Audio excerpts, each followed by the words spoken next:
咱们的剑魂机还是没有忘掉它的三国系列，时隔了多年，差不多4、5年左右啊，终于咱们是等到了赵云的2.0。某种意义上来说呢，除了这个设计思路有些相似以外，其他全部都是重新设计的。你可以完全当做一个新品的一个机娘来看待。盒子依旧老样子，正面是一个峰会，然后侧面的话是一些实拍图的玩法，整体的话还是上下开合的。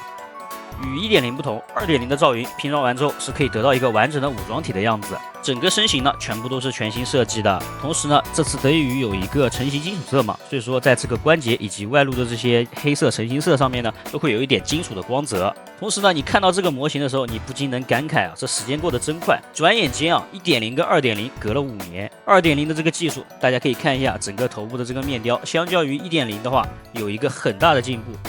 同时呢，这次在2.0的赵云上呢，其实也是有保留1.0的一些设计元素的，比如大家可以看到这个赵云肩膀两侧这个类似于背包一样的一个环形结构，这个在1.0上其实也是有的。同时呢，这个类似于机械武装体的一个大腿呢，在1.0上也是有的。这些1.0的设计元素呢，降魂机将它优化到了2.0上。值得一提的是，这次售后卡呢，上面印了一个穿着旗袍样式的一个赵云啊，这个不知道之后会不会出一个模型呢？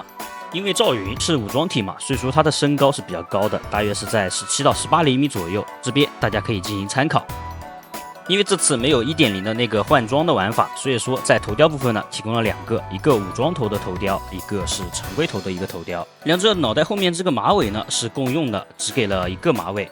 影印面雕呢是有给到4个的，大家可以自行选择进行一个安装啊。当然，如果不喜欢的话，也可以使用空白面雕搭配水贴的方式。在赵云的肩膀处呢，这边是有一个环形的一个类似肩甲的结构，这个相当于是一个背包啊。这个其实是类似1.0的一个设计，它是可以进行调节、进行左右转向的。这样子的话，也是可以进行一个避让，让整个手臂的可动呢，并不会造成影响。那当然啊，因为我手上没有1.0，所以说我这边就不进行对比了。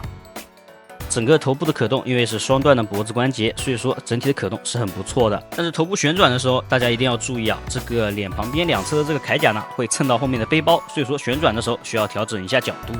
整个手臂可动是非常不错的，在背包避让之后呢，整个手臂平台是可以达到180度的。手臂旋转呢，如果安装背包的话是没法360度的，只要将背包拆下来就可以360度旋转了。驱走的话，双段的关节幅度非常不错。手臂根部呢附带平转的关节，腰部这边呢分为了胯跟胸2段，所以说整个弯腰幅度呢是依靠这2段关节的。不过因为胯部这边呢幅度并不算很大，整体的弯腰是没有后仰幅度来得大的。后仰的话幅度很不错，并且没有穿帮的一个现象。侧板和旋转呢依靠的是胸部这一块来进行实现的。两侧的这个小的裙甲呢是一个球关连接的，可以直接旋转，也可以调整一个角度进行一个避让。腿部这边呢设立了一个下拉的关节，下拉之后整个腿部的前踢是可以超过90度，后踢呢也是能达到90度的标准，腿部侧踢呢也是能达到90度的。大腿根部呢是附带平转关节的。值得一提的是呢，这次在武装体呢做的是比这个腿部大腿呢是要大一圈，这样就塑造出来了一个装甲的勒肉感，整体让腿部更加丰满。腿部弯曲的幅度呢，大约是90度左右啊，这个幅度并不算很大，因为它这个机械腿两处的这个装甲呢会挡在一起，并没有做到一个避让。脚部呢前后摆幅度都是不错的，上面这个蓝色的零件呢是单独可动，可以进行一个避让。整个脚呢也可以进行左右的一个旋转，脚这边的连接件呢是比较脆弱的，大家把玩的时候呢建议是扩一下孔。手型配件给的是软胶手型，基本都是常规的放松、握拳之类的，整个手型的细节呢刻画的还是不错的。接着咱们来看一下这次橙黄的机械兽。橙黄的机械兽呢也是全新设计的，整体的配色跟赵云一致，是蓝白的，所以说两者放在一起是十分搭配的。这次橙黄的设计呢，终于是有点神话故事的那种意思了，背上有角，然后头上是一个狐狸头，整体在四肢呢也有设计一些动力管的一些小细节。橙黄的整体高度呢是大概赵云的1半。同时呢，这次设计啊是有参考神话故事的，在背部采用了机翼以及推进器，这2个呢相当于就是对应着神话故事中橙黄背上的角，而在头部呢采用的是一个狐狸样式的一个机械头。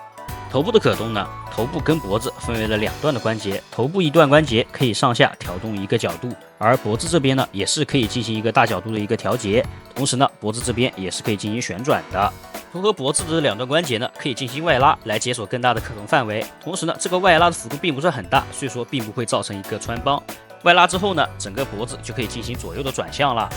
橙黄的腰部与季度的这个狗类似，可以拉伸，然后进行左右上下的一个调节。并且这个腰部的拉伸跟脖子束是一样的，拉伸之后呢，并不会有一个穿帮，整体的可动也会进行一个很大的提升。背包这个小机翼是用插桩固定的，可以进行角度调节，同时整个这个小机翼也是可以拆下的，也是进行插桩固定的。而撑簧的四肢呢，都是可以进行一个外拉，外拉之后可以解锁更多的可动，有一个很大程度的一个角度调节，并且在根部呢采用的是一个球冠，所以四肢的大角度调节呢是非常灵活的。前腿这边呢，整个腿是只能进行向前的弯曲，爪子这边是有单独分件，并且采用了一个球冠的连接。后腿这边呢，分为了2段的可动调节，整个可动范围会更大，而爪子呢跟前腿是一样的设计。在尾巴这边呢，也是设立了2段的一个外拉关节，让这个整个尾巴可以进行一个很大角度的一个调节。不过我个人觉得，毕竟橙黄是很像狐狸的，所以说尾巴按理说应该也像狐狸一样做得大一些、长一些。在武器方面呢，是有配备一把龙胆枪，整体枪杆是金属的，并且在枪头呢采用了大量的黄色透明件的点缀。枪头2侧的透明件呢可以取下，安装橙黄身上的这个飞行翼，这样子就可以进行一个武装的搭载，将这个龙胆枪进行一个升级。这次还提供了这个小的可以张开的浮游炮，那当然不只是小的浮游炮，还提供了一个大的浮游炮。这个浮游炮算是一个赵云的核心玩法了，在橙黄身上有各种可以安插的孔洞，咱们的浮游炮呢就可以安装在这些孔洞上面，大的小的可以自行调节，自行选择一个安装。而武装搭载呢，这次也不太一样了，咱们需要将这个橙黄的推进器进行拆下，然后安装连接件，直接安装在赵云身上。这个跟 1.0 安装这个橙黄的腿部是不太一样的。同时呢，前面说到的这些孔洞也可以通过机械臂的连接来全部搭载在这个赵云的身上，来进行一个全副武装。而拆下推进器的橙黄呢，也是有提供一个遮手件来进行安装，这样子的话就可以搭配全副武装的赵云来进行一个展出。地台印有赵云的字样，同时呢，这次地台尺寸是比较小的，同样呢也是可以进行解锁、进行固定来进行一个角度调节。